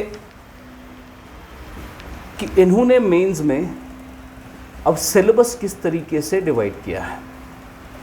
सिलेबस में सबसे पहले इनने सिलेबस दिया है GS1 का, फिर दिया है GS2 का, फिर है आपके पास GS3 का, and then we have GS4। We have syllabus divided general studies का इस तरीके से। ऑप्शनल में मैं जाऊंगा नहीं, बिकॉज ऑप्शनल का एक अलग से सेशन होगा कल, वो अलग कल हम बात करेंगे। ऐसे में भी I don't want to go into essays as well, because you will not be able to comprehend कि मैं क्या बोल रहा हूँ एसेज के रिलेटेड। आपको एसेज में पहले बहुत अच्छा आपका अध्ययन होना चाहिए किताबों का, आपने अच्छे से हर सब्जेक्ट पढ़ा होना चाहिए, तब जाके आपका ऐसे भी अच्छा हो जाता है। तो वो बोलने की बात नहीं है, ऐसे हम आखिर पे बात कर सकते हैं, जब आपका इनफैक्ट एग्ज़ाम देने का टाइम आएगा तब ऐसे की बात करेंगे तो बेहतर है। अभी basically will confine our discussion only to general studies. तो मैं कह रहा था आपको कि आपको ये सिलेबस लाना है। अब देखिए, मैंने आपको बोला मेंस में एक बेहतर चीज़ है कि मेंस का सिलेबस डिफाइंड है। इन्होंने स्पेसिफिकली आपको टॉपिक्स दिए हैं, GS1 GS पेपर 1 के क्या क्या टॉपिक है, फिर पेपर 2 के कौन कौन से टॉपिक्स है, फिर पेपर 3 के कौन कौन से टॉपिक्स है, फिर ऐसे ही पेपर 4 के कौन कौन से टॉपिक है। तो उन्हें कैटेगोरिकली मेंशन किया है। अब मेजरली बच्चा क्या करता है, उसने इस सिलेबस नहीं देखा होता अच्छे से, ना याद किया होता है। पहला काम क्या करेगा वो उठाएगा NCERT। सुकरे ज्योग्राफी की NCERT पहले देखेगा, किसी टॉपर वॉपर का वीडियो, तो बोलेगा NCERT पढ़ना चाहिए। देखिए, अब मैं ऐसा बताता हूँ, मैंने जब प्रिपरेशन शुरू की, अपना बता रहा हूँ, और मैं जो आज हूँ, अगर मुझे 8 साल पहले कोई कुछ बोलता मैं उसको अलग सलाह देता, और आज अगर मुझे कोई कुछ पूछ रहा है मैं उसको अलग सलाह दूंगा। बेसिकली अगर मुझे कोई पूछेगा ना कि सर एक शॉर्ट सोल्यूशन बताओ कि करना क्या है, मैं उसको बोलूँगा प्रैक्टिस MCQs प्रीलिम्स के लिए, प्रैक्टिस करो बस MCQs। मैं उसको बोलूँगा ही नहीं आप NCERT पढ़ो, बिकॉज मुझे पता है MCQs की प्रैक्टिस करते करते आपका NCERT भी कवर होता है, आपका स्टैंडर्ड बुक भी कवर होता है, आपका सब करंट भी कवर होता है, सब कवर होता है आपका। मेरी नज़र में that is the most important thing. अब जैसे ही आपने किसी टॉपर का इंटरव्यू सुना, वो टॉपर आपको क्रक्स बोलता है कि लास्ट पर करना क्या है, पर वो अभी आपके लिए करने वाली चीज़ है ही नहीं। वो तो आप तब करोगे ना जब आपने बेसिकली सारी चीज़ें कर रखी हो। तो आपने क्या करना, बेसिकली बच्चे क्या जाते हैं, टॉपर वॉपर का देखेंगे तो लेकर आएंगे सबसे पहले पॉलिटी की लक्ष्मीकांत, और बैठेंगे पढ़ने पॉलिटी की लक्ष्मीकांत। ना उन्होंने सिलेबस देखा है ना कुछ, लक्ष्मीकांत पूरा पढ़ लिया और पूरा हाईलाइट कर लिया, कलर से उसका पूरा पेंट कर दिया उन्होंने। फाइनली जब वो एग्जाम देने जाते हैं वहाँ लिखा होता है give me the elements, write down the elements of representation of people act salient features. और रिप्रेजेंटेशन ऑफ पीपल एक्ट तो पढ़ा ही नहीं अभी तक। ये सवाल कहाँ से आ गया फिर? ये सवाल सिलेबस में लिखा हुआ सवाल है, बिकॉज आपने सिलेबस अच्छे से देखा नहीं। बहुत बार सिलेबस से सीधा क्वेश्चन उठाकर डालते हैं, या तो उसी लाइन का सवाल होगा या उसका सब टॉपिक होगा। तो सिलेबस याद होना चाहिए, ज़बानी याद होना, इसको बोलते हैं क्रैम करना, याद होना चाहिए। आपको मैं ऐसे बोलूँगा बताओ ये वर्ड कहाँ पे लिखा है, आपको पता होना चाहिए। ये GS2 का वर्ड है, ये GS4 का वर्ड है, ये कहाँ पर मेंशन्ड है। That is how you will be able to comprehend कि कौन सी किताब सही है, कौन सा टीचर सही है, कौन सा अखबार सही है, वो सब पता चलेगा आपको जब सिलेबस ज़बानी याद होगा।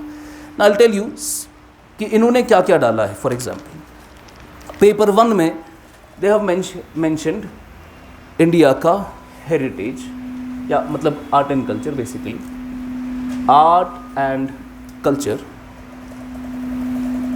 History of India and the world, geography of India and the world, उसके बाद सोसाइटी। ये 4 टॉपिक्स मेंशन किए हैं आपके GS1 में, 4 टॉपिक्स GS1 में।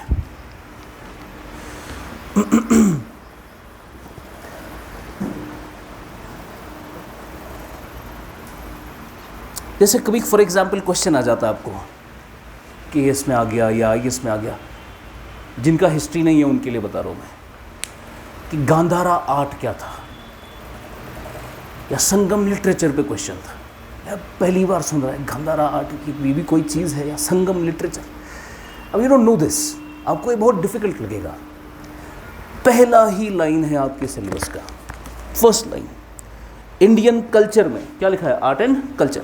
कल्चर में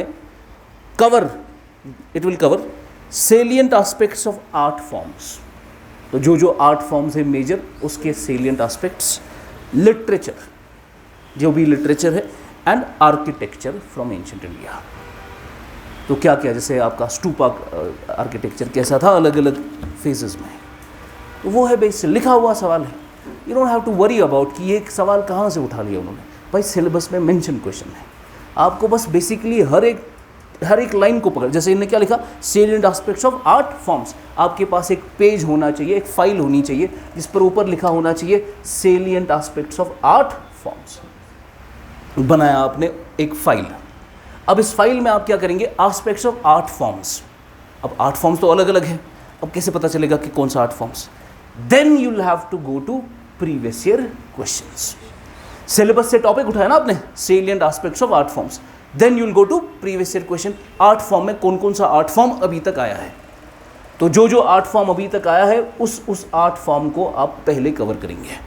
तो मेजरली आपके 5-6 टाइप्स जो होंगे उस पर आपके पास अच्छा खासा नोट होना चाहिए। खत्म टॉपिक आपका, इतना सा काम करना है। Don't you worry about it, take the topic from the syllabus, go to previous year question के उस टॉपिक से कौन सा क्वेश्चन है, यू नो कि क्या आने वाला है। तो ये पहला क्वेश्चन है। जैसे ऐसे ही लिटरेचर पे आप कर सकते हो। दूसरा मैं जा रहा हूँ, अब ये हो गया art and culture. Majorly art and culture से मैक्सिमम क्वेश्चन होते हैं। फिर क्या, history of India and the world. पहले मैं वर्ल्ड हिस्ट्री की बात करूँगा। अब वर्ल्ड हिस्ट्री पर आप जाओ, आप बैठोगे वर्ल्ड हिस्ट्री में। वर्ल्ड हिस्ट्री इमेजिन, पूरी दुनिया की सारा का सारा लेंथ ब्रेड्थ हाइट कवर करना है। रुकते थोड़ा,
तो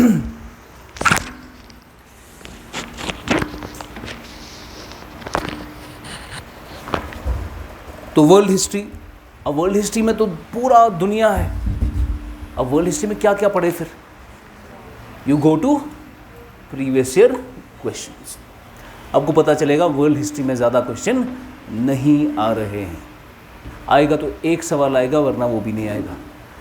और उसमें भी थीम निकालनी है कि वर्ल्ड हिस्ट्री में उनके लिए कौन सा, कहाँ की वर्ल्ड हिस्ट्री ज़्यादा इंपॉर्टेंट है। वर्ल्ड हिस्ट्री उतना ज़्यादा इंपॉर्टेंट हमारे एग्जाम के लिए है नहीं, इट्स नॉट दैट इंपॉर्टेंट, क्योंकि क्वेश्चन नहीं आ रहे वहाँ से। देन पढ़ना तो है, लेकिन जनरल ओवरव्यू कर लेंगे उसका। Then we have history of India.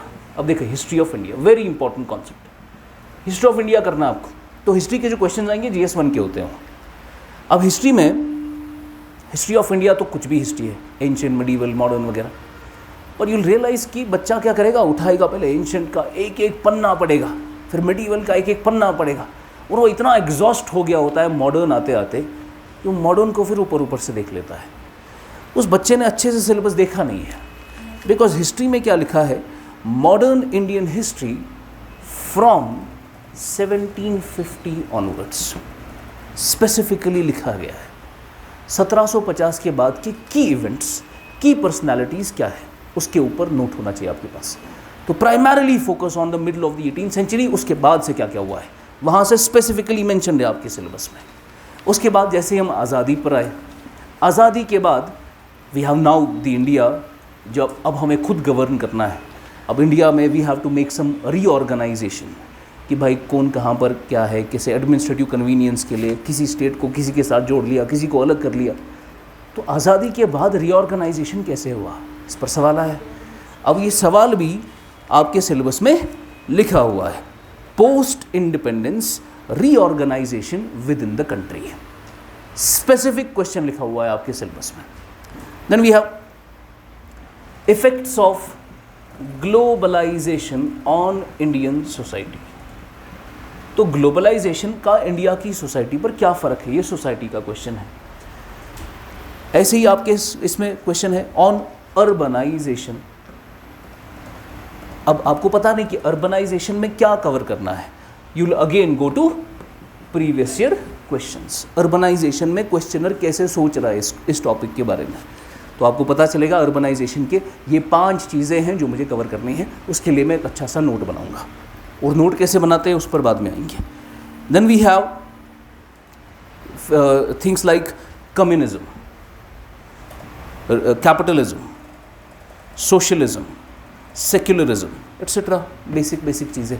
इस पर हर एक के ऊपर आपके पास एक नोट, और उसकी गाइडेंस लेनी है प्रीवियस ईयर क्वेश्चंस। उसके बाद वी हैव जियोग्राफी। ज्योग्राफी, अब देखिए ज्योग्राफी में आप सब लोग उठकर पढ़ने बैठते हैं, क्लाइमेटोलॉजी, जियोमॉर्फोलॉजी पढ़ रहे हैं, फिर सवाल आता है उधर नेचुरल रिसोर्सेज पर। ये तो पढ़ा ही नहीं हमने, हम तो बैठ रहे हैं NCERT पढ़ रहे हैं, लेकिन नेचुरल रिसोर्स तो अभी तक अच्छे से नहीं पढ़ा। अब ये नेचुरल रिसोर्स आपके सिलेबस में लिखा है, distribution of key natural resources according the world including South Asia and Indian specifically they mention कि नेचुरल रिसोर्सेज कवर करके दो। Secondly what they mention is आपको तैयार करने हैं अर्थक्वेक, तो अर्थक्वेक पे अच्छा नोट होना चाहिए आपके पास। सुनामी लिखा हुआ है, वोल्केनो, साइक्लोन, ये सारी चीज़ें कवर करो। Specifically they mentioned it in the syllabus, so you should, there is nothing, unless you don't know the syllabus, आपका कुछ समझ नहीं आएगा। आपको टीचर आ रहा है, उसने ज्योग्राफी ख़त्म भी किया ना, आपको पता होगा कि हमारा सिलेबस ख़त्म हुआ या नहीं हुआ। You don't know anything because you have not studied the syllabus. Syllabus आपका प्राइमरी चीज़ है जो करना है, that is your basically your GS 1। Then we have GS 2, जिसमें we have polity and governance,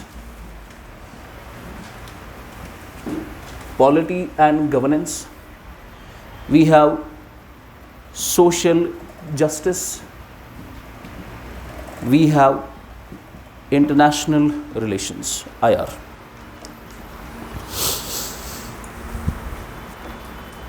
international relations. अब देखिए पॉलिटी में एक कॉन्सेप्ट है कॉन्स्टिट्यूशन का। अब कॉन्स्टिट्यूशन में कितने आर्टिकल्स है, कितना सारा, कितने शेड्यूल्स है, कितने पार्ट्स है, तो पता ही है हमें। लक्ष्मीकांत तो पूरी भरी पड़ी है उससे, मगर अब हकीकत में सवाल आएगा कहाँ से?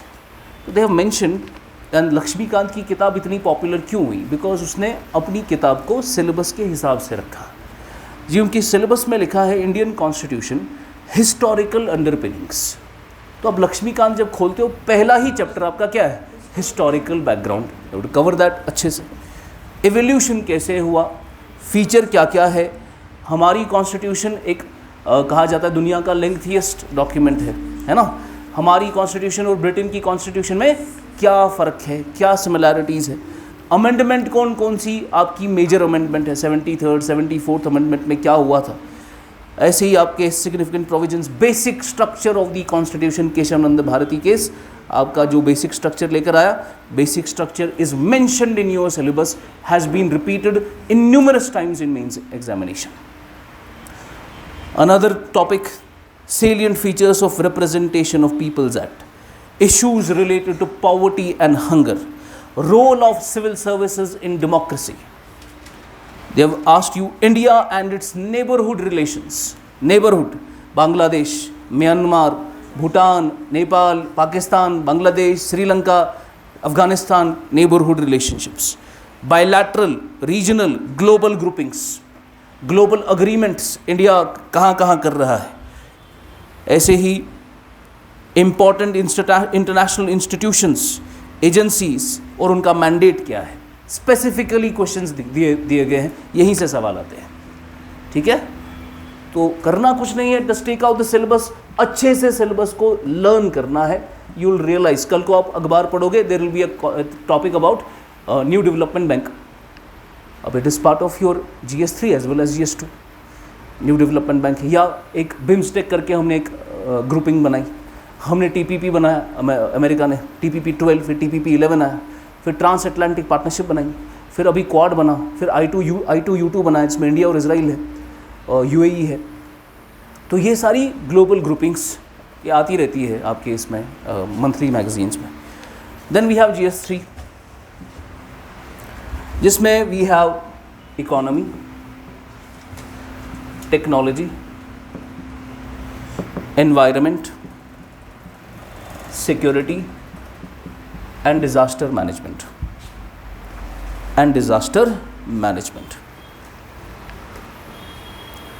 इकोनॉमी का बेसिक एक टॉपिक बताता हूँ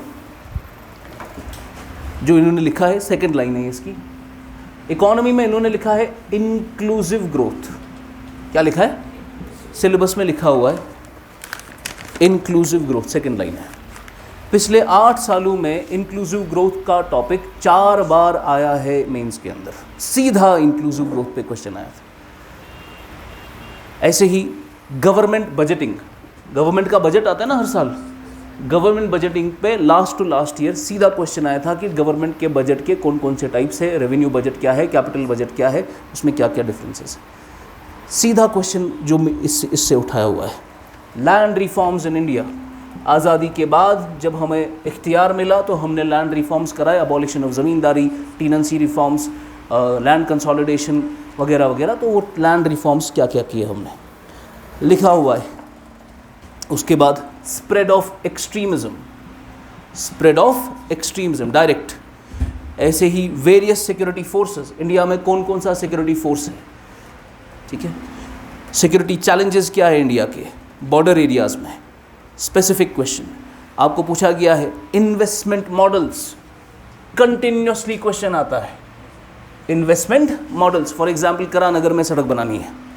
अब करानगर में सड़क बनानी है तो कौन बनाएगा सड़क? कौन बनाएगा?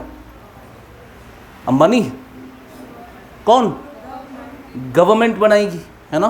तो गवर्नमेंट अगर सड़क बनाती है, क्या गवर्नमेंट ऑफिशियल, क्या अतहर आमिर खुद उठकर बाला लेकर आता है सड़क बनाने? वो किसको देते हैं? हाँ,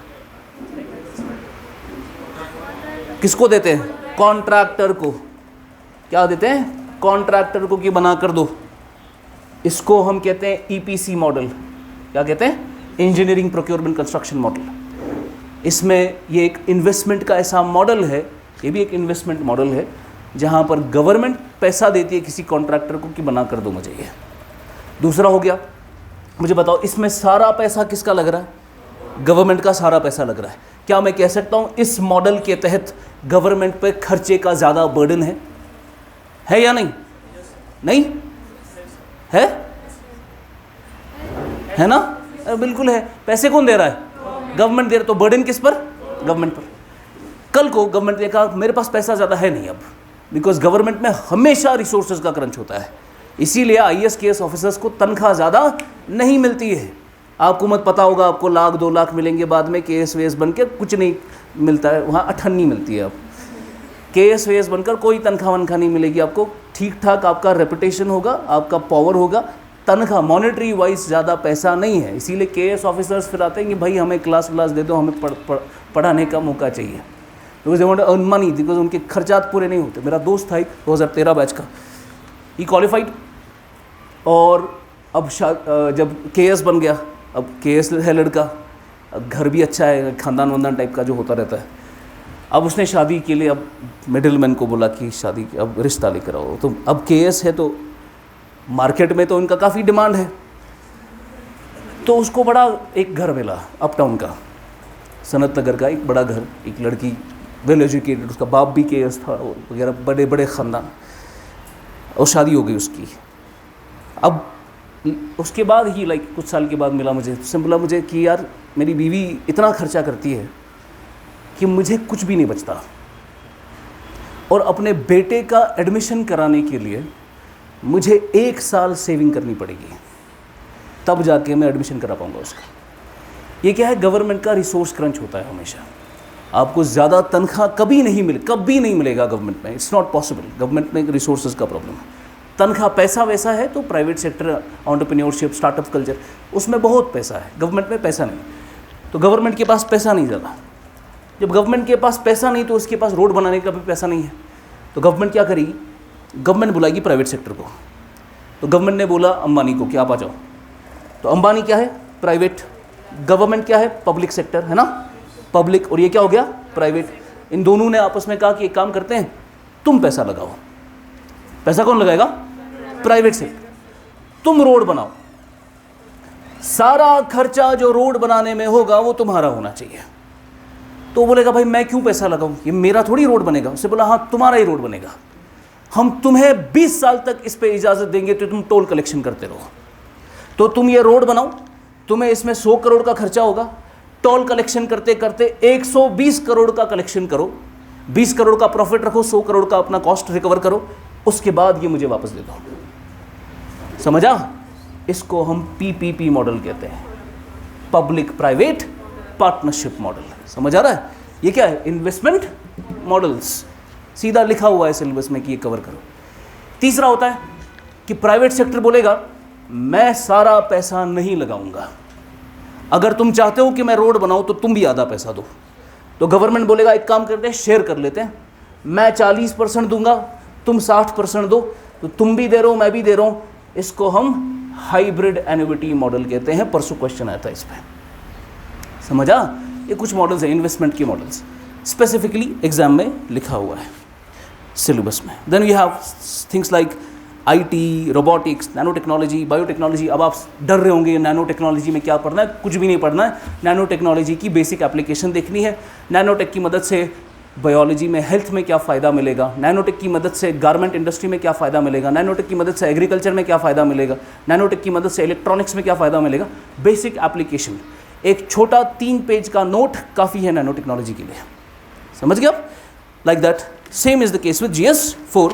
GS4 में you have ethics, integrity and aptitude. Ethics, integrity and aptitude, ये आखिरी पेपर है आपका। इसमें लगभग आधा पेपर थ्योरी का होता है और आधा पेपर केस स्टडीज़ का होता है। ये बहुत आसान पेपर है, केस स्टडीज़ की वजह से बहुत आसान हो जाता है। थ्योरी में यानी आपको कुछ कॉन्सेप्ट बोलेंगे, इसको डिफाइन करो, ऑनेस्टी क्या है, हैप्पीनेस किसको कहते हैं। दूसरा हो गया केस स्टडी वाला। केस स्टडी में आपको एक केस दिया जाएगा कि ऐसा फलाना प्रॉब्लम है, आप उस जगह के डिस्ट्रिक्ट मैजिस्ट्रेट है तो आप उसको कैसे हैंडल करोगे। तो केस स्टडी का एक फॉर्मेट होता है कि कैसे लिखना है, क्वेश्चन में क्या क्या दिया है, गिवन क्या है, फिर हमें किस तरीके से अजम्पशंस लेनी है और कैसे हमें सोल्यूशन देना है। तो ये आसान सा पेपर हो जाता है, लगभग 120-130 मार्क्स की केस स्टडीज़ आते हैं। दिस कंप्लीट्स योर जीएस का पेपर। ये सब आपको कराने का मकसद सिर्फ एक है, ताकि आपको ग्रेविटी समझ आए इसकी कि सिलेबस कितना इम्पॉर्टेंट है। आपको कोई एनसीईआरटी तब तक नहीं पढ़नी जब तक आपने सिलेबस याद नहीं किया हो। ज़बानी आपको टॉपिक समझ नहीं आएगा, कोई वर्ड आपको समझ नहीं आएगा सिलेबस का। सिंपल गूगल सर्च करो, 2-3 लाइनें पढ़ो उधर, बस आपको बेसिक अंडरस्टैंडिंग हो कि ये बोल क्या रहा है सिलेबस में। और ये चारों फाइल आपको अलग से बनानी है। GS1 की अलग फाइल होनी चाहिए, GS2 की अलग, GS3 की अलग, GS4 की अलग फाइल्स होनी चाहिए। कल मैं आपको हमारे बच्चों की शॉर्ट नोट्स दिखाऊंगा कि उन्होंने कैसे इस सारे टॉपिक्स के नोट्स बनाए हैं, जिसको हम सिनॉप्सिस कहते हैं, समरी शीट्स। बिकॉज आपको जब आप एक किताब पढ़ते हो या एक कॉन्सेप्ट पढ़ते हो, ऐसे मैंने आपको क्लास में अभी इन्वेस्टमेंट मॉडल्स पढ़ाए, मैंने लिखा लिया आपको, तो जो आपने लिखा वो आपका नोट नहीं है, वो मेरा नोट है जो मैंने आपको दिया है। आपने अभी नोट अपने बनाए ही नहीं। जब मैंने आपको नोट दे दिए, घर पे थोड़ा और रिसर्च करना, थोड़ा और किताब पढ़ना, थोड़ा उधर इधर से पढ़ के देन जाके आप कंपाइल करोगे अपने नोट। और अपने नोट भी समरी शीट्स में बनाने हैं, जो मैं आपको कल दिखाऊंगा कि हम कैसे एक A4 शीट को लाते हैं, उसको 3 हिस्सों में डिवाइड करते हैं, फिर कैसे उसमें बुलेट पॉइंट्स में चीज़ें डालते हैं, कैसे फ्लो चार्ट्स बनाते हैं, वो मैं इंशाल्लाह आपको कल बताऊंगा कि नोट मेकिंग कैसे होगी। समझ आ रहा है? Syllabus is very important. Syllabus में बहुत सारी चीज़ें क्लियरली डिफाइंड है, कुछ चीज़ें क्लियरली डिफाइंड नहीं है, और जो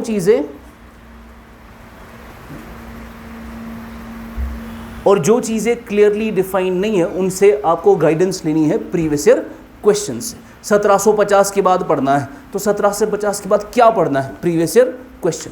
तो ये है शॉर्ट में, एक तरफ प्रीवियस ईयर क्वेश्चन, दूसरी तरफ सिलेबस। ये आपकी लाठी है, इसके बगैर कोई टीचर, कोई कोर्स, कोई इंस्टीट्यूट, कोई कुछ नहीं करेगा। ये 2 चीज़ें करेंगी, ठीक है? This is the way, there is no other truth. मैं हर बार ये कहता हूँ, यही हक है और कोई हक नहीं है, यही, this is the truth. There is no other truth, there is no other strategy, this is the strategy. Syllabus, previous year question, that is going to help you. ये आपको आंखें देगा, ये आपको लाइट देगा कि आपको कैसे चलना है आगे। समझा? बाकी हो गया सब्जेक्ट पढ़ना। हिस्ट्री समझा जा सकता है, इकोनॉमिक्स में मुश्किलात आ सकती है, टेक्नोलॉजी में मुश्किलात आ सकती है, पॉलिटी समझना मुश्किल हो सकता है। इक्वल प्रोटेक्शन ऑफ लॉ क्या है, how is it different from due process of law, punitive detention, preventive detention में क्या फ़र्क है, बेसिक स्ट्रक्चर क्या होता है, मिनर्वा मिल ने क्या बोला, केशव नंद भारती ने क्या बोला, इसमें थोड़ा दिक्कत आ सकती है। फाइनेंस बिल और फाइनेंशियल बिल में क्या फ़र्क है, मनी बिल कैसे डिफरेंट है। तो ये सब चीज़ें पढ़ाई जा सकती है, आपको एक्सप्लेन कराई जा सकती है, पर ऐसा कोई भी चीज़ नहीं है जो आप समझ नहीं सकते इस एग्ज़ाम में। It's a very doable exam. The only thing that is difficult in this is that you have to be consistent, और कंसिस्टेंसी आमतौर पर होती नहीं है हमें। कश्मीरी कौम बहुत ज़्यादा जल्दबाज कौम है, उनको ऐसे 370 हुआ तो मन को काला ही इंडस्ट्री आसन खड़ा कर। Not going to happen like that. Be very patient. धीरे धीरे धीरे धीरे लेवल बढ़ती है। जैसे एक प्लांट कैसे ग्रो करता है, एक चिनार कैसे ग्रो करता है, 100 साल के बाद अपना शेड देगा वो, ऐसे ही आपको वक्त लगेगा। इसमें कुछ साल देना पड़ेगा, जहाँ पर आपको कोई नहीं जानता, जहाँ पर people don't know you, people don't recognise you, आपकी बात का कोई वैल्यू नहीं है। आजकल घर पे बातें करती हैं, कोई आपकी बात सुनता नहीं है। But when you learn a lot of stuff then you will have substance. एक वक्त ऐसा आएगा, ये मेरे साथ हुआ है, तब जाके मैं आपको ये बता पाऊँगा कि it will happen to you as well. कि अभी आप जैसे बैठे हो, आप गए किसी दावत में, वहाँ पर त्रामी पे बैठे आप, और आपके साथ कोई ऑफिसर बैठा है या कोई आपका रिश्तेदार बैठा है, कोई प्रोफेसर बैठा है, कोई AP बैठा है, वो बात कर रहे हैं इंटरनेशनल रिलेशन पर, या मोदी के आने के बाद कैसी इकॉनमी चेंज हुई, या क्या क्या वो दुनिया ही बातें कर रहे हैं। But you have nothing to say, you have nothing to contribute, because आपने क्या पढ़ा है, BSc। आपको पता नहीं है कि पॉलिटी में क्या हो रहा है। You are just concern about your BTech बना, मैकेनिकल पढ़ा, आपको बस ऐसे होता है जैसे दिमाग के डॉक्टर को पता नहीं कि घुटने में क्या चल रहा है। You only know about your subject, but this will give you substance, आपकी पर्सनैलिटी में बदलाव आएगा, because you know a lot of stuff, आपके अराउंड जो भी हो रहा है आप देख पा रहे हो, आप समझ पा रहे हो. तो this is it's a good thing that you are interested in doing this. It's a doable exam, but strategy दुरुस्त हो और आपका फोकस दुरुस्त हो और कंसिस्टेंसी हो. कोई इंटेलिजेंस नहीं चाहिए हमें, कोई टॉपर नहीं चाहिए हमें इसमें. In fact Junaid is a perfect example कि हमें इसमें टॉपर्स की ज़रूरत है ही नहीं. That guy was the last person to pass your 12th examination, did not even qualify for a simple graduation in a college. He went to a private college to do his graduation, did not qualify in the first attempt, second attempt, third attempt, fourth attempt, became all India rank 3 in the 5th attempt of his exam preparation. 5वें attempt में सीधा 3rd rank. अब आप imagine करो क्या level of understanding होगी उसकी, क्या कदम कदम पर फेलियर होंगे, फिर क्या वो इंसान बना होगा. मैंने जैसे एक there is a saying, Aristotle ने कहा था, किसने कहा था कि I have never seen a leader with an easy past. I have never seen a leader with an easy past. So when you have difficulties and failures, then आप फट कर बाहर निकलते हो as a person. So there are going to be failures, there are going to be difficulties, but this is the time. आप आज नहीं struggle करोगे, देन कोई फिर इसके बाद कोई टाइम नहीं है. ठीक है, कम टुमारो एक और ओरिएंटेशन सेशन होगा और परसों से हम क्लासेस शुरू करेंगे. आपका पहला कंपोनेंट GS1 से, वो दूसरी बिल्डिंग में होगा, पर आपको इधर ही आना है. इधर से फिर हम आपको वहाँ पर ले जाएंगे. ठीक है, ये आज काम कर लेना. Get the syllabus and learn it.